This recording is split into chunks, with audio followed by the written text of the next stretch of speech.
Hi friends, welcome to Pushpa's life. என்னடா எடுத்தோன்னையும் இந்த கருப்பு கலராக ஏதோ காட்டுறனே அப்படின்னு நினச்சிக்காதீங்க. இது நாம் ரெடி பண்ண ஆயில் தாங்க. நரைமுடிக்கு ஒரு நிரந்தர தீர்வாக நான் ஒரு ஆயில் ரெடி பண்ணிட்டேன் அப்படின்னு சொல்லியிருந்தேன் இல்லைங்களா. அதை இன்றைக்கி முதலாக அப்ளை பண்ணிடலாம் அப்படின்னு சொல்லிட்டு சரி லைட்டாக ஹீட் பண்ணிவிட்டு அதுக்கப்புறம் தலையில் தேய்க்க சொல்லியிருந்தாங்க இல்லைங்களா. சரி அதுக்காக எடுத்திருந்தேன். இதில் ஒரு சின்ன ஒரு டிஸப்பாயின்மெண்ட் ஆயிடுச்சுங்க. என்ன அப்படின்னா, அந்த ஆயிலோட அந்த பொடிகள்லாம் மிங்கிள் ஆகாத மாதிரி இருந்தது. பொடிகள்லாம் அடியில் கருப்பாக தங்கிட்ட மாதிரியும், ஆயில் கருப்பாக தான் இருக்குது, இருந்தாலும் நல்லா மிக்ஸ் ஆகாத மாதிரியான எனக்கு ஒரு ஃபீலிங் இருந்தது. அது மட்டும் ஒரு சின்ன டிஸப்பாயின்மெண்ட்டாக இருந்தது. அந்த வீடியோவில் பார்க்கும்போது அப்படியே அது ஹேர் டை மாதிரியே இருந்தது. அந்தளவுக்கு ஆயிலோட நல்லா மிங்கிளாக இருந்தது. இனி அடுத்த வாட்டி செய்கிறப்ப பார்த்திங்கன்னா, அந்த பொடிகளை இன்னும் கொஞ்சம் அந்த கரிசலாங்கண்ணி ஒரு ஸ்பூன், நெல்லிக்காய் அரை ஸ்பூன் போட்டிருந்தேன் இல்லைங்களா. அது கரிசலாங்கண்ணி ஒரு 2 ஸ்பூன், நெல்லிக்காய் ஒரு ஸ்பூன், அந்த மாதிரி கொஞ்சம் அதிகமாக சேர்த்து பார்ப்போம் அப்படின்னு எனக்கு ஒரு விஷயம் தோணுச்சு. இந்த எண்ணெயெல்லாம் வடிகட்டினதுக்கப்புறம் அந்த இரும்பு சட்டியிலையுமே பார்த்திங்க அப்படின்னா, இங்கே பாருங்கள், லைட்டாக தான் மேலே ஆயில் தெரியுது இல்லைங்களா. அந்த நல்ல கருப்பு டை மாதிரி இருக்கிற அந்த பொடிகள்லாம் கொஞ்சம் அடியில் இருந்தது. இது பார்த்திங்கன்னா எண்ணெய் அதிகமாகவும் அந்த பொடி கம்மியாக இருக்கிற மாதிரியான ஒரு ஃபீலிங் இருந்தது. சரி, அதனால் அடுத்த வாட்டி இங்கே பாருங்கள், அந்த ஸ்பூனில் எப்படி அந்த படியுது பாருங்களேன். அதனால் பொடிகளில் இன்னும் கொஞ்சம் அந்த கரிசலாங்கண்ணி பொடியில் ஒரு 2 ஸ்பூன், நெல்லிக்காய் பொடியில் 1 ஸ்பூன், அதுக்கப்புறம் கருஞ்சீரகம், அதுக்கப்புறம் நம்மளோட செம்பருத்தி பூ, இதை இந்த மாதிரி சேர்க்கலான்னு ஒரு முடிவு பண்ணியிருக்கேன்.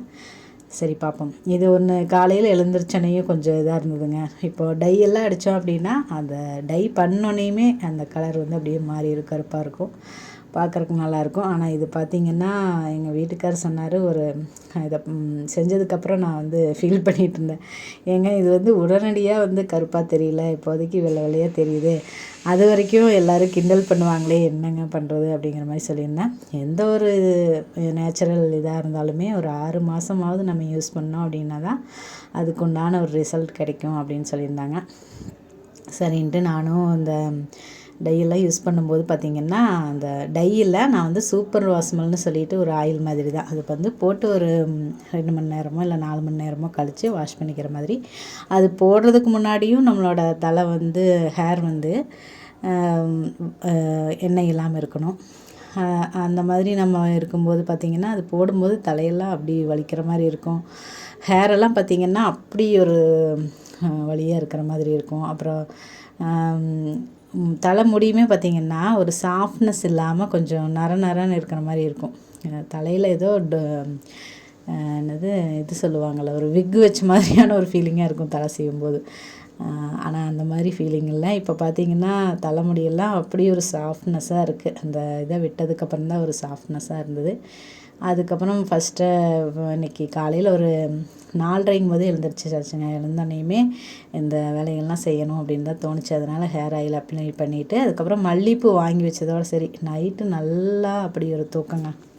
அதனால் மல்லிகைப்பூ பார்த்திங்க அப்படின்னா கட்டவே முடியல. நைட்டு எடுத்து ஒரு இது கட்டலான்னு நினைக்கும் போது அப்படி ஒரு தூக்கமாக வந்தது. நேரமே எழுந்திரிக்கிறதுனால பகலில் உடம்புக்குமே எந்த ஒரு ரெஸ்ட்டுமே கொடுக்காதனால அந்த ஒரு 8 மணி அப்படிங்கும்போது நான் அப்படியே ஆஃப் ஆயிடுறேன் அப்படின்னு கூட சொல்லலாம். அப்படி ஒரு தூக்கம் வருது. இனிமேல் 8 மணிக்குள்ளே சமையல் வேலையும் குழந்தைகளுக்கெல்லாம் ஊட்டி விட்டுட்டு தூங்குற வேலையாக தான் இருக்கணும் அப்படின்னு முடிவு பண்ணியிருக்கேன். ஆனால் நடைமுறைக்கு அதை கொண்டு வர்றதுக்கு இன்னும் என்னால் முடியல. கண்டிப்பாக கூடிய சீக்கிரம் பார்த்திங்கன்னா காலையில் பூஜை வேலைகள், அதுக்கப்புறம் மற்ற வேலைகள்லாம் முடிச்சுட்டு அதெல்லாமே அந்த ஒரு 8 மணிக்குள்ளே, சாயந்தரம் 8 மணிக்குள்ளே சமையல் வேலையுமே ஒரு 7 மணிக்கு ஸ்டார்ட் பண்ணி 8 மணிக்குள்ளேயோ இல்லை 6 மணிக்கு கூட ஸ்டார்ட் பண்ணி ஒரு 8 மணிக்குள்ளே குழந்தைகளுக்கெல்லாம் கொடுத்துட்டு நம்மளுமே சாப்பிட்டு அதுக்கப்புறம் ரெஸ்ட்டாக தான் இருக்கணும் அப்படின்னு முடிவு பண்ணியிருக்கேன். ஏன்னா நேரமே எழுந்திரிக்கிறதுனால பார்த்திங்கன்னா இந்த மாதிரி இருந்தால் தான் உடம்புக்குமே ஒரு ரெஸ்ட்டு கொடுக்குற மாதிரி இருக்குது. அடுத்த நாள் பார்த்திங்கன்னா நல்லா பிரிஸ்காக எழுந்திரிக்கிற மாதிரி இருக்குது. ஒரு பதிவில் கூட சொல்லியிருப்பேன், அரிசி பருப்பு சாதம் இருக்கிறதுனால சமையல் எதுவும் செய்யலை அப்படிங்கிற மாதிரி சொல்லியிருந்தேன் இல்லைங்களா. அந்த அன்றைக்கி பார்த்திங்கன்னா சீக்கிரமே எல்லாருமே சாப்பிட்டோம். ஒரு 7 மணி அப்படிங்கும்போதே சாப்பிட்டு முடிச்சிட்டோம். 8 மணிங்கும்போது நல்ல ஒரு நிம்மதியான ஒரு தூக்கம்னு கூட சொல்லலாம். அது மாதிரி ஒரு ரெஸ்ட்டு கொடுத்த மாதிரி இருந்தது உடம்புக்குமே. அதனால் அந்த மாதிரி ஃபாலோ பண்ணலாம் அப்படின்னு நினச்சிட்ருக்கேன். கண்டிப்பாக இதை நான் ஃபாலோ பண்ணணும், அதுக்கு நான் முயற்சியும் பண்ணுவேன். கண்டிப்பாக வரப்போகிற வீடியோஸ்லையுமே உங்கள் கூட நான் ஷேர் பண்ணுறேன். அந்த மாதிரி இயற்கையான ஒரு தலைமுடிக்கு பார்த்திங்கன்னா இன்றைக்கி போட்டிருந்தது. அவ்வளோ ஒரு ஹாப்பினஸ்ஸாக இருந்தது. டிசப்பாயின்மெண்ட்டுன்னு பார்த்திங்கன்னா உடனடியாக கருப்பாகலை, கொஞ்சம் அங்கங்கே வெள்ளை முடி இருந்தது. அதனால் கொஞ்சம் வருத்தமாக இருந்தது மனசுக்குமே.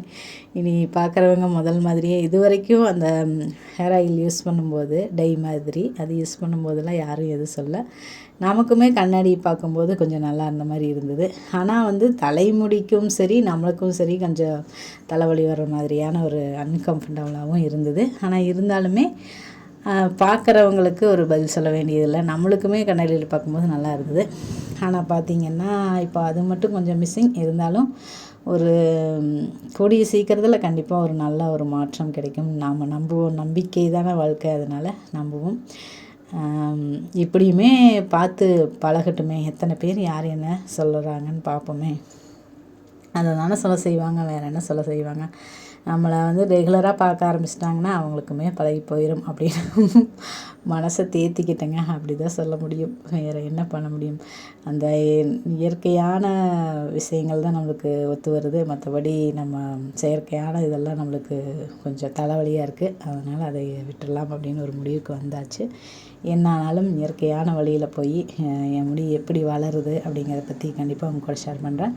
ஷாம்புமே பார்த்தீங்க அப்படின்னா நான் இப்போது சீகக்காயும் வெந்தய பொடியும் வாங்கி வச்சுருக்கேன். அதை தான் வந்து நல்லா கலந்துட்டு தண்ணி வந்து ஓரளவுக்கு நிறையவே ஊற்றி நல்லா வந்து அடித்து விட்டோம் அப்படின்னா நல்லா நிறையா தாங்க வருது. அதுவுமே நல்லாயிருக்கு, முடியுமே நல்லா சாஃப்ட்னஸ்ஸாக இருக்குது. எனக்கு ரொம்பவுமே பிடிச்சிருக்கு. என்ன பார்க்குறதுக்கு மட்டும் கொஞ்சம் இதாக இருக்குது, மற்றபடி எல்லாமே அந்த ஃபீலிங் எல்லாமே நல்லாயிருக்கு. சரி பார்ப்போம். அதுக்கப்புறம் இன்றைக்கி விளாக்குள்ளே நேராகவே வந்துட்டோம் அப்படின்னு நான் நினைக்கிறேன். இந்த பதிவு பார்க்குற எல்லாருமே சரி, இந்த உலகத்தில் உள்ள எல்லா உயிர்களுக்குமே அந்தந்த உயிர்களுக்கு என்ன நல்லது நடக்கணுமோ அது நடக்கணும் அப்படின்னு மனமாற இன்றைக்குமே இறைவன்கிட்ட வேண்டிக்கிறேங்க. அதுக்கப்புறம் இன்றைக்கி பார்த்திங்க அப்படின்னா நம்மளோட அருண் தம்பி அவங்களுக்கு வந்து பிறந்த நாள்னு சொல்லி கமெண்ட் பண்ணியிருந்தாங்க. அருண் ராஜேஷ் தம்பி, நீங்கள் இன்றைக்கி மாதிரியே என்றைக்கும் பல்லாண்டு ஒரு நலமுடனும் வளமுடனும் நல்ல ஒரு ஆரோக்கியத்துடனும் இதே மாதிரியே இன்றைக்கி மாதிரியே என்றைக்குமே சந்தோஷமாகவும் மகிழ்ச்சியாகவும் இருக்கணும் அப்படின்னு சொல்லி மனமாற இறைவன்கிட்ட வேண்டிக்கிற அருண் தம்பி பிறந்தநாள் வாழ்த்துக்களையுமே நான் தெரிவிச்சுக்கிறேன். இந்த வீடியோ பார்க்குற யாராக இருந்தாலுமே அந்த தம்பிக்குமே ஒரு பிறந்தநாள் வாழ்த்துக்கள் சொல்லிடுங்க. அதுக்கப்புறம் இப்போல்லாம் இலைகள்லாம் பார்த்திங்கன்னா அந்த வேப்ப இலை கம்மியாக தாங்க இருக்குது. எப்பவும் போல் நம்ம கூட்டுறது தான், ஆனால் இலைகள் உதிர்றது கம்மியாயிடுச்சு. இந்த கொழுந்து வந்து வந்திருக்கு பாருங்க. இனி இந்த பங்குனி மாதத்தில் பார்த்திங்கன்னா ஒவ்வாதி அப்படிங்கிறது வரும், வியாழக்கிழமை வருது அப்படின்னு நினைக்கிறேன். அந்த ஒவ்வாதி அன்றைக்கி பார்த்திங்க அப்படின்னா தீர்த்த குடம் எடுத்துகிட்டு வந்து ரொம்ப ஒரு வெயிலாக இருக்கிறதுனால தீர்த்த குடம் எடுத்துகிட்டு வருவாங்க எங்கள் ஊரில் வெளியிலேருந்து எங்கெங்கே நீர்நிலைகள் இருக்கோ அங்கேருந்து தீர்த்தம் அப்படின்னு சொல்லிட்டு ஒரு சில்வர் குடம் இல்லைன்னா பித்தளை குடம் அந்த மாதிரி நம்மளுக்கு எதில் எடுத்துகிட்டு வர பிரியுமோ அந்த மாதிரி நம்ம எடுத்துகிட்டு போய் சாமிக்கு கொடுத்தோம் அப்படின்னா அது எல்லாமே ஒரு சாமியை குளிர்விச்சோம் அப்படின்னா மாகாளியம்மனை அந்த நம்மளோட ஊரே வந்து ஒரு குளிர்ச்சியான நிலைக்கு மாறும் அப்படிங்கிற மாதிரியான ஒரு ஐதீனம். அதனால் அந்த ஒவ்வாதின்னு சொல்லுவாங்க, தெலுங்கு வருட பிறப்பு அப்படின்னு நினைக்கிறேன். அந்த அன்னைக்கு இந்த மாதிரி செய்வாங்க. எங்கள் ஊரில் பார்த்திங்க அப்படின்னா அந்த தீர்த்த குடம் வந்து எடுத்துகிட்டு வரும்போது இந்த பொங்கலுக்கெல்லாம் மஞ்சள் நீர்னு சொல்லிட்டு விளையாடுவாங்க இல்லைங்களா. சாமி வந்து ஊர்வலம் பொங்கல் எல்லாம் முடிஞ்சு சாமியை வந்து மறுபடியும் சாமியை அழைச்சிட்டு வந்து பொங்கல் சாட்டி பொங்கல் விழா கொண்டாடுவாங்க வருஷத்தில் ஒரு தடவை. அதுக்கப்புறம் சாமியை அனுப்பி வைக்கிற விதமாக அந்த மஞ்சள் நீர் வந்து விளையாடுவாங்க. அந்த மாதிரியே பார்த்திங்கன்னா அந்த ஒவ்வாதி அன்னைக்கு தெலுங்கு வருட பிறப்பு அன்னைக்கு தீர்த்த குடம் எடுத்துகிட்டு வரும்போது அப்படி ஒரு மஞ்சள்லாம் பூசி விளையாண்டுக்கிறாங்க. இங்கே எங்கள் வீட்டுக்காரோட ஊரில் அப்படின்னே சொல்லலாம். எங்கள் ஊரில் பார்த்திங்கன்னா தீர்த்த குடம் மட்டும் எடுத்துகிட்டு வந்து கொடுத்துருவாங்க. ஆனால் இங்கே பார்த்திங்கன்னா அவ்வளோ ஒரு ஹோலி பண்டிகை மாதிரி கலர் கலராகலாம் பூசிட்டு அப்படி விளையாடுவாங்க. முதல் வருஷம் பார்த்திங்கன்னா எனக்கு இதை பற்றியெல்லாம் தெரியல.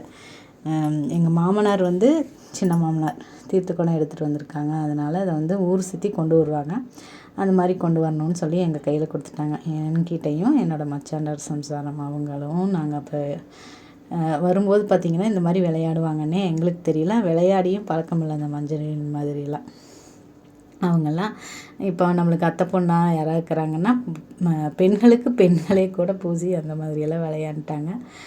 எனக்கு கொஞ்சம் எப்படி சொல்கிறது, அது பழக்கம் இல்லாதனால புதுசாக இருந்தது. அதுக்கப்புறம் பார்த்திங்கன்னா இந்த தீர்த்த குடத்துக்கே போகக்கூடாது அப்படிங்கிற மாதிரியான ஒரு ஃபீலிங்குமே இருந்தது. ஏன்னா அது புதுசாக இருந்ததுனால இப்படியெல்லாம் பண்ணுவாங்களான்னு தெரியாதனால அப்படி இருந்தது. அதுக்கப்புறம் பார்த்திங்கன்னா இப்போ வருஷம் வருஷம் எல்லோரும் விளையாடிக்கிறத பார்த்திங்கன்னா எந்த ஒரு காயம் இல்லாமல் அப்படியே அழுங்காப்படி பூசி விடுங்க, இல்லைன்னா சேலையில் கொஞ்சம் பூசி விடுங்க, அந்த மாதிரியெல்லாம் செஞ்சுக்கிற மாதிரி ஆனால் ஒரு நிலைமைக்கு வந்தாச்சு. ஏன்னா எல்லாருமே இதை ஒரு விழாவாக ஒரு ஹோலி பண்டிகை கொண்டாடுற மாதிரி கொண்டாடுறாங்க. அதுவுமே நல்லா இருக்குது அப்படிங்கிறதுனால அதுவுமே கொஞ்சம் பழகிடுச்சுன்னு கூட சொல்லலாம்.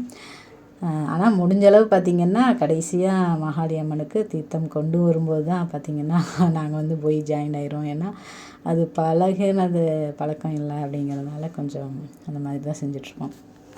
உங்கள் ஊர்லேயெல்லாம் அந்த பங்குனி உவாதி அந்த தெலுங்கு வருட பிறப்புங்கும்போது எந்த மாதிரியெல்லாம் செய்வாங்க அப்படிங்கிறத என் கூடயுமே ஷேர் பண்ணிக்கோங்க. அதுக்கப்புறம் பார்த்திங்கன்னா நான் வந்து எல்லாம் கூட்டி விட்டுட்டு வாசல்லாம் தெளித்து விட்டுட்டு பூவெல்லாம் பறிச்சாச்சுங்க. செம்பருத்தி பூ, அப்புறம் நம்மளோட மல்லிகைப்பூவுமே வச்சு அலங்காரம் பண்ணியாச்சு. என்ன தான் இருந்தாலும் நம்ம மல்லிகைப்பூங்கிறது ஒரு தனி விதமான ஒரு வாசனைன்னு சொல்லலாம். ஒரு பாசிட்டிவான ஒரு வைப்ஸ் அப்படின்னு சொல்கிற மாதிரி இருந்ததுங்க. அவ்வளோ ஒரு அழகாக இருந்தது. இல்லைன்னா இவ்வளவு நாளாக இந்த பூவை வந்து வைக்காதனால அப்படி தெரிஞ்சுதா அப்படிங்கிறதும் எனக்கு தெரியல. யாருக்கெல்லாம் மல்லிகைப்பூ பிடிக்கும், உங்களுக்கு என்னென்னலாம் பூ பிடிக்கும் அப்படிங்கிறதையுமே கமெண்ட்ஸில் ஷேர் பண்ணுங்கள். அதுக்கப்புறம் பார்த்திங்கன்னா பிரபஞ்சத்துக்கான தீபம் காட்டிட்டு இன்றைக்குமே என்னோடய வேண்டுதல் ஒவ்வொரு உயிருக்குண்டான ஒரு நல்லது என்றைக்குமே எல்லாத்துக்குமே நடக்கணும். எனக்கு கிடைச்ச இந்த வாய்ப்பு எல்லாத்துக்குமே கிடைக்கணும் அப்படிங்கிறதும் தான்.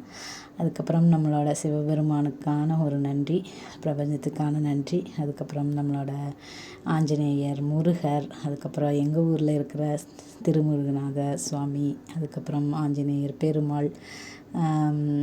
நான் எப்பவுமே ஆஞ்சநேயருக்கு ரொம்ப பிடிக்குங்க. எங்கள் ஊர்லையெல்லாம் இருக்கும்போது ஆஞ்சநேயர் கோயிலுக்கு போயிட்டு, பெருமாள் கோயிலில் தான் ஆஞ்சநேயர் இருப்பாங்க இல்லைங்களா, சனிக்கிழமை ஆச்சுன்னா ஜெய் ஸ்ரீராம், ஸ்ரீராம் ஜெயின்னு எல்லாம் எழுதுவாங்க. நான் வந்து ஜெய் ஸ்ரீராம்னு சொல்லி எழுதுவேன். அந்த 90s கிட்ஸ் எல்லாம் 90s கிட்ஸாக நீங்கள் இருந்திருந்தீங்க அப்படின்னா அந்த ஜெய் ஹனுமான் சொல்லி ஒரு நாடகம் வந்து போடுவாங்க. அது வந்து சக்திமான், ஜெய் ஹனுமான் அந்த மாதிரியெல்லாம் நாடகம் போடுவாங்க இல்லைங்களா. அந்த மாதிரி ஜெய் ஹனுமான் பார்த்து ஆஞ்சநேயர் மேலே அவ்வளோ ஒரு தீராத ஒரு பக்தி அப்படின்னு கூட சொல்லலாம். எனக்கு வந்து ஆஞ்சநேயர், விநாயகர் இவங்களையெல்லாம் ரொம்பவுமே பிடிக்கும். கல்யாணம் இல்லாமல் அவ்வளோ ஒரு உலகத்துக்காக இவ்வளோ நல்லது பண்ணுறாங்க அப்படிங்கிறதுக்காகவா நீ என்னன்னு தெரில. விநாயகரை வந்து அம்மா மாதிரி பொண்ணு வேணும் அப்படின்னு கேட்டதுனால விநாயகரை வந்து ரொம்ப பிடிக்கும். ஆஞ்சநேயரை பார்த்திங்கன்னா சீதையும் ராமனையும் சேர்த்து வைக்கிறதுக்காக அவ்வளோ ஒரு சிரமப்பட்டு அவ்வளோ ஒரு அவங்க மேலே பக்தியோடையும் ஒரு அன்போடையும் இருப்பார். அவர் நெஞ்சை பிளந்து கூட கட்டியிருப்பார், அவங்க ராமனும் சீதையும் உள்ளே இருக்கிற மாதிரி. அந்த மாதிரி அவரை வந்து ரொம்பவுமே பிடிக்கும். எப்போவுமே நாங்கள் லவ் மேரேஜ் அப்படிங்கிறதுனால அவர்கிட்ட வேண்டும் போதெல்லாம் ராமனையும் சீதையும் சேர்த்து வச்ச மாதிரி எங்களையும் சேர்த்து வைங்க அப்படின்னு தான் நான் எப்போவுமே வேண்டிகிட்ருப்பேன். கல்யாணத்துக்கு முன்னாடி பார்த்திங்கன்னா இப்போது எனக்கு அது எல்லாமே ஞாபகம் வந்தது. அதனால் உங்கள் கூட நான் ஷேர் பண்ணிக்கிறேன். உங்களுக்கு எந்த மாதிரியான கடவுள்லாம் பிடிக்கும், எதனால் பிடிக்கும் அப்படிங்கிற மாதிரியும் ஏதாவது விஷயங்கள் என் கூட ஷேர் பண்ணணும் அப்படின்னு நினச்சா ஷேர் பண்ணிக்கோங்க. இப்போ சமீபத்தில் நம்மளுக்கு வந்து ரொம்ப பிடிச்சதுன்னு பார்த்திங்கன்னா நம்மளோட சிவன் தான். எப்போ வந்து அவர் தாயுமானவர் அப்படிங்கிற ஒரு விஷயம் எனக்கு தெரிஞ்சதோ அதனால் பார்த்திங்கன்னா எனக்கு வந்து சிவனை வந்து ரொம்பவுமே இப்போ வந்து பிடிக்க ஆரம்பிச்சிருச்சு. அதுவும் இல்லாமல் திருவிளையாடல் அந்த சீரியல்லாம் பார்க்கறதுனால அவர் மேலே அவ்வளோ ஒரு தீராத அன்புன்னு சொல்கிறதா, பாசம்னு சொல்கிறதா, இனி என்னன்னு தெரில. அப்படி ஒரு ஒரு அன்புமயமான சிவமயமான சிவபக்தியாகவே மாறிட்டேன் அப்படின்னு கூட சொல்லலாம். அப்படி ஓரளவுக்கு எனக்கு வந்து அவ்வளோ ஒரு பிடிச்சிருக்கு அப்படின்னு நான் சொல்லுவேன். சிவன் நம்மளோட ஷார்ட்ஸில் கூட சிவபெருமானோட பாட்டுமே அதிகமாக வரும் அப்படின்னு நினைக்கிறேன். அதே போலவே நம்மளோட முருகர் பக்தராகவும் நான் மாறிட்டேன் அப்படின்னு கூட சொல்லுவேன். ஏன்னா கூப்பிட்ட குரலுக்கு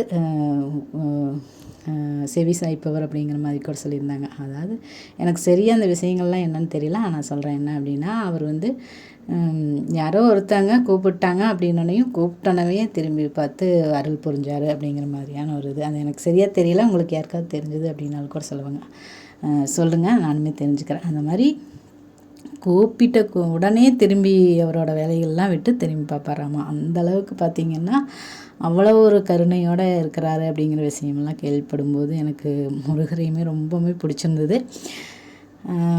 எத்தனையோ நம்ம வந்து மனிதர்கள்கிட்டயே இருக்கலாம். நம்ம கேட்டு கேட்டு நம்ம வந்து ஒன்றையும் திருப்பி திருப்பி சொல்லும்போது தான் சில விஷயங்கள் கிடைக்கும். அப்படி இருக்கும்போது கூப்பிட்ட குரலுக்கு செவி சாய்ப்பவராக இருக்கிறாரே அப்படிங்கிற மாதிரியான ஒரு விஷயம் அவர்கிட்ட எனக்கு பிடிக்கும். அதுக்கப்புறம் பார்த்திங்கன்னா, ஆறுமுகம் அருளிடும் அனுதினம் ஏறுமுகம், அதை வந்து எப்போவுமே 10 வாட்டி சொல்கிறது தான். அதுக்கப்புறம் ஓம் நம சிவாய சொல்கிறது. தென்னாடுடைய சிவனை போற்றி, எண்ணற்றவர்க்கும் இறைவா போற்றி, ஓம் நமச்சிவாய வாழ்க, நாதன் தாழ்வாழ்க, இமைப்பொழுதும் நீங்காதன் தாழ்வாழ்க, இமைப்பொழுதும் நீங்காதன் தாழ்வாழ்க. அதனால் இது ஃபுல்லாகவே பார்த்திங்கன்னா ஒரு 10 வாட்டி, இந்த மாதிரி ஒவ்வொன்றையும் 10 வாட்டி அப்படியே சொல்லிடுறது தான்.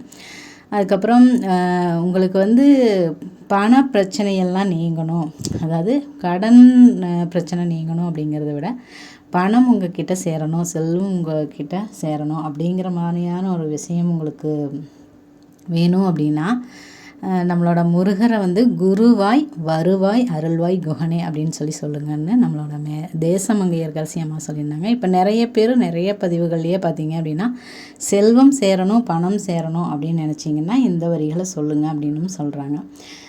குருவாய் வருவாய் அருள்வாய் குகனே, இது வந்து நம்மளை குருவாகவும் வர சொல்லலாம், வருவாய் அருள்வாய் குகனே அப்படிங்கும்போது வருமானமும் நம்மளுக்கு வந்து வேணும் அப்படிங்கிறத நம்ம வந்து தெரிவிக்கிற மாதிரியான ஒரு விஷயமே இது இருக்குது. நீங்களுமே கூட இந்த குருவாய் வருவாய் அருள்வாய் குகனே அதை ஒரு 10 வாட்டி கூட சொல்லிட்டு வரலாம். எனக்கு பார்த்தீங்க அப்படின்னா, நிறைய நேரங்களில் வீட்டுக்காரர் வந்து காசு கொடுக்கறதில்ல அந்த மாதிரியெல்லாம் சொல்லியிருப்பேன். ஆனால் பார்த்திங்கன்னா இப்போ என் கையில் வந்து காசு இருக்கிற மாதிரியே தான் இருக்குது. ஏதோ ஒரு வகையில் பார்த்திங்கன்னா கடவுள் அந்த முருகர் எனக்கு கொடுக்குற மாதிரியான கொடுக்குறாரு அப்படின்னு கூட சொல்லலாம். அதுக்கப்புறம் பார்த்திங்கன்னா, இன்றைக்கி ஞாயிற்றுக்கிழமை இல்லைங்களா, ஞாயிற்றுக்கிழமை இவ்வளோ அழகாக வந்து நம்மளோட வேலைகள் எல்லாம் முடித்ததில் எனக்கு அவ்வளோ ஒரு சந்தோஷமாக இருந்தது. பூஜை வேலைகளாக இருக்கலாம், அந்த மல்லிகைப்பூ சின்ன விஷயம்தான், அதை கட்டி நம்ம வைக்கும்போதும் சரி, அதுக்கப்புறம் நம்மளோட ஹேருக்கு ஒரு ஹேர் ஆயில் அப்ளை பண்ணது எல்லாமே ரொம்ப பிடிச்சிருந்தது. இந்த மாதிரி சின்ன சின்ன விஷயங்கள் தான், அதை வந்து நம்ம கைப்பட செஞ்சு ஒரு நம்மளோட உடல் ஆரோக்கியமாக இருக்கலாம். அந்த மாதிரி ஆரோக்கியத்துக்காக நாம் செய்யக்கூடிய அந்த சின்ன சின்ன விஷயங்கள் கூட பார்த்திங்கன்னா மனதுக்கு அவ்வளோ ஒரு மகிழ்ச்சியை தருது அப்படின்னே சொல்லலாங்க. நீங்களுமே வந்து முடி கொட்டுற அந்த பிரச்சனைகள்லாம் ஏதாவது இருந்தது அப்படின்னா கண்டிப்பாக அந்த சீகக்காய் தூளும் வெந்தயமும் கிடச்சிது, நாட்டு மருந்து கடையில் கிடைக்கும். அதை வாங்கி உங்கள் ஹேருக்கு தகுந்த மாதிரி வெந்தயப்பொடி கொஞ்சமாகவும், 1 ஸ்பூன் அப்படின்னா அது வந்து ஒரு 1/2 ஸ்பூன் போட்டால் போதும். அந்த மாதிரி பாதிக்கு பாதிங்கிறத விட சீகக்காய் பொடிக்கு அது ஒரு கால்வாசி இருக்கிற மாதிரி எடுத்து நல்லா நம்ம கரைச்சிட்டு, தண்ணியில் கரைச்சிட்டு அதை வந்து ட்ரை பண்ணி பாருங்கள். கண்டிப்பாக முடி கொட்டுறது நின்றுட்டு முடி வந்து வளர ஆரம்பிக்கும். நான் பார்த்திங்க அப்படின்னா சின்ன வயசில் எங்கள் அம்மா வந்து இந்த மாதிரி தான், அப்போ வந்து மிக்சியெல்லாம் எதுவும் கிடையாது. காலையில் வெள்ளிக்கிழமை ஸ்கூல் முடிஞ்சதுக்கப்புறம் சனிக்கிழமை வெள்ளிக்கிழமை நைட்டே வந்து சீகக்காயாகவே வந்து ஊற வச்சுருவாங்க. சீகக்காயும் வெந்தயமும் ஊற வச்சுருவாங்க. காலையில் எழுந்தோன்னையும் அது எவ்வளோ நேரம் ஆனாலும் அதை வந்து ஆட்டுற வேலை என்னோடய வேலை. சீகக்காயும் வெந்தயம் சேர்த்து ஆட்டிடுவேன். அதுக்கப்புறம் தலைக்கு போட்டு வாஷ் பண்ணிட வேண்டியது. முடி பார்த்திங்கன்னா எனக்கு அவ்வளோ முடி இருந்ததுங்க, கையில் வந்து பிடிக்கவே முடியாது. இப்போது இதில் கால்வாசி கூட இல்லை அப்படின்னு தான் நான் சொல்லுவேன். என்னோடய முடி பார்த்திங்கன்னா அவ்வளோ இருக்கும். பார்க்குறவங்க எல்லாருமே என்ன ஷாம்பு போடுறேன் அப்படின்னு கேட்குற அளவுக்கு அவ்வளோ ஒரு முடி இருக்கும். அதனால தான் இப்போ நான் மறுபடியுமே அதையே ஸ்டார்ட் பண்ணிடலாம்னு சீகக்காயும் வெந்தயப்பொடியுமே ஸ்டார்ட் பண்ணிட்டேங்க. நீங்களுமே முடி கொட்டுற பிரச்சனை இருந்தது அப்படின்னா இந்த மாதிரி ட்ரை பண்ணி பாருங்கள். இன்றைக்கி ஞாயிற்றுக்கிழமைங்கிறதுனால மதியம் ஏதாவது செய்வோம். நைட்டே பார்த்திங்கன்னா சப்பாத்தியும் தக்காளி தொக்கும் தாங்க செஞ்சுருந்தோம். அது கூடவே அது வந்து காலையிலத்துக்கும் சேர்ந்து இருக்கிற மாதிரியே செஞ்சுட்டேன். ஏன்னா காலையில் வந்து ட்ரெஸ்ஸெல்லாம் வாஷ் பண்ண வேண்டியது இருக்குது. அதெல்லாம் வாஷ் பண்ணிவிட்டு நம்ம வந்து முடிக்கும்போது ஒரு அறிபறியாக சமையல் செய்கிற மாதிரி இருக்கும், கொஞ்சம் லேட்டும் ஆயிரும் அப்படிங்கிறதுனால நான் அந்த மாதிரி செஞ்சுருந்தேன். அதுக்கப்புறம் சப்பாத்தியெல்லாம் நைட்டே சுட்டு வச்சுருந்ததுனால அதை வந்து சூடு பண்ணி அப்படியே சாப்பிட்றலாம்ன்ட்டு காலையில் சப்பாத்தி தான் சுட்டிருந்தேன். அது வந்து ஒரு ஆளுக்கு பத்தலை. நான் என்ன பண்ணேன் அப்படின்னா, சரி ராகியில் ரொட்டி சுடுவாங்க, ராகி மாவில் வெங்காயம் மிளகாய் அதுக்கப்புறம் கருவேப்பிலையெல்லாம் போட்டு ஒரு கெட்டியான ஒரு பதத்தில் வந்து பிசைஞ்சிட்டு அதை வந்து அப்படியே தோசைக்கல்ல பார்த்திங்கன்னா கையில் வந்து தண்ணி தட்டு அப்படியே ஒரு ரொட்டி மாதிரி சுடுவாங்க. எங்கள் அம்மா சுட்டு தருவாங்க. ஒரு சில நாள்கள் நம்மளுக்கு என்ன செய்கிறதுன்னு தெரியாத போது சுட்டு தருவாங்க. அது பார்த்திங்கன்னா அவ்வளோ ஒரு ஃபில்லிங்காக இருக்கும். ஒரு 2 சாப்பிட்டோம் அப்படின்னாவே நம்மளுக்கு வந்து பசி எதுவும் தோணாது. ஒரு வயிறு வந்து ஃபில்லான மாதிரியும் இருக்கும். ஒரு இயற்கையான ஒரு எப்படி சொல்கிறது, ஒரு ஆரோக்கியமான உணவை நம்ம எடுத்துக்கிற மாதிரியும் இருக்கும். அதுவும் இந்த வெயிலுக்கு பார்த்திங்க அப்படின்னா ராகி, கம்பு இந்த மாதிரியெல்லாம் சேர்த்துக்கிறது ரொம்பவுமே நல்லது. பாருங்கள், நான் அந்த மாதிரி தான் உருட்டிக்கிறேன். வெங்காயம், பச்சை மிளகாய், கருவேப்பில் நல்லா சேர்த்துட்டு ஓரளவுக்கு ரொம்ப ஒரு தோசை பதத்துக்கு இல்லாமல் சப்பாத்தி பதத்துக்குமே இல்லாமல் ஓரளவுக்கு தண்ணி சேர்த்துட்டு அது அப்படியே இது உருட்டி தோசைக்கல்ல அப்படியே லைட்டாக அப்படியே தண்ணி தொட்டு வச்சோம் அப்படின்னா, இந்த மாதிரியெல்லாம் நீங்களுமே சாப்பிட்ருக்குறீங்க அப்படிங்கிறதையும் கண்டிப்பாக கமெண்ட்ஸில் சொல்லுங்கள். அந்த மாதிரி செஞ்சு இதுக்கு வந்து தேங்காய் சட்னி சூப்பராக இருக்கும். நான் வந்து ஒரு ஆளுக்காக தேங்காய் சட்னி செய்யணுமா அப்படின்னு சொல்லிட்டு பார்த்திங்கன்னா அதான் பாருங்கள். இது 2 தான் சாப்பிட்டேன். அதுவே பார்த்திங்கன்னா எனக்கு ஒரு ஃபில்லிங்காக இருந்தது, நல்லா இருந்தது. நான் பார்த்திங்கன்னா சீக்கிரமே எடுக்கணும் அப்படின்னு சொல்லி எடுத்ததுனால பிஞ்சிருச்சு. கொஞ்சம் டைம் கொடுத்துருந்தேன் அப்படின்னா சீக்கிரமாக உங்களுக்கு வந்து இதை வீடியோவில் காட்டிடணும்னு எடுத்ததுனால கொஞ்சம் பிஞ்சு போச்சு. அதுக்கப்புறம் பார்த்திங்கன்னா இதுதான் இன்றைக்கி வந்து சமையல். அதுக்கப்புறம் பேலன்ஸ் இருந்த அந்த மல்லிகைப்பூவை பார்த்திங்க அப்படின்னா சரி கட்டிடலாம் அப்படின்னு சொல்லிட்டு தான் கட்டிகிட்டு இருந்தேன். இப்படி தான் இன்றைக்கி நாள் போச்சு. இந்த மாதிரி நம்மளுக்கு உடம்புக்கும் சரி மனசுக்கும் சரி இந்த இயற்கையான சூழலும் சரி இயற்கையான விஷயங்கள், ஆரோக்கியமான விஷயங்களை நோக்கி பயணம் பண்ணுறது அப்படிங்கிறது இப்போதைக்கு கொஞ்சம் எனக்கு வந்து மறுபடியும் பழையபடி திரும்பி நான் சின்ன வயசில் ஃபாலோ பண்ண விஷயங்களெல்லாம் இப்போ ஃபாலோ பண்ணுறேன். இது கூட இன்னொரு விஷயமே ஷேர் பண்ணிக்கணும் அப்படின்னு நான் நினைக்கிறேன். இப்போ சாப்பாட்லையெல்லாம் பார்த்திங்க அப்படின்னா கருவேப்பில் வரும்போது அதை எல்லாமே இப்போ நான் வந்து சாப்பிட்றேங்க. அதை வந்து ஒதுக்கி வைக்கிறது கிடையாது. இதுவுமே வந்து எங்கள் அக்கா வந்து ஒரு வீடியோவில் பார்த்துருந்தேன் அப்படின்னு சொல்லியிருந்தாங்க. ஒருத்தவங்க வந்து வயசானவங்க, அவங்களுக்கு வந்து ஒரு 60 வயசே இருக்குன்னு நினைக்கிறேன். ஆனால் முடி வந்து கருப்பாக இருக்குது. அதை வந்து பார்த்துட்டு ஒருத்தர் வந்து அவங்க வீட்டில் வேலை செய்கிற ஒரு அம்மா ஒருத்தர் வீட்டில் வேலை செய்கிறாங்க. அவங்கள பார்த்துட்டு கேட்கும்போது துப்புரவு தொழிலாளியாக இருக்கிறாங்க, தோட்டமெல்லாம் சுத்தம் பண்ணுறது. கேட்கும்போது அவங்க சொன்னாங்களாம்மா, இந்த மரத்துலேருந்து விழுகிற இலையை வந்து கருவேப்பில் இலை தானாம்மா, டெய்லியும் ஒரு கற்று மட்டும் சாப்பிட்ருவேன், கருவேப்பில் கொத்து அப்படின்னு சொல்லியிருக்கிறாங்க. அந்த மாதிரி அந்த கருவேப்பில் டெய்லி ஒரு கொத்து சாப்பிட்டோம் அப்படின்னாலும் அந்த முடி கருப்பாக வளர்கிறதுக்கு உண்டான ஒரு சான்ஸ் இருக்குது அப்படின்னு சொன்னாங்க. அதை நம்ம எந்த வயசில் வேணாலும் ஸ்டார்ட் பண்ணலாம் அப்படிங்கிற மாதிரியும் சொல்லியிருந்தாங்க. அதனால் அந்த விஷயமே எனக்கு பிடிச்சிருந்தது. இப்போல்லாம் பார்த்திங்கன்னா சாப்பிடும்போது கருவேப்பில் வந்துச்சு அப்படின்னா அதை வந்து ஒதுக்கி வைக்கிற வேலையே கிடையாது. அதை வந்து எடுத்து அப்படியே சாப்பிட்றதுங்க.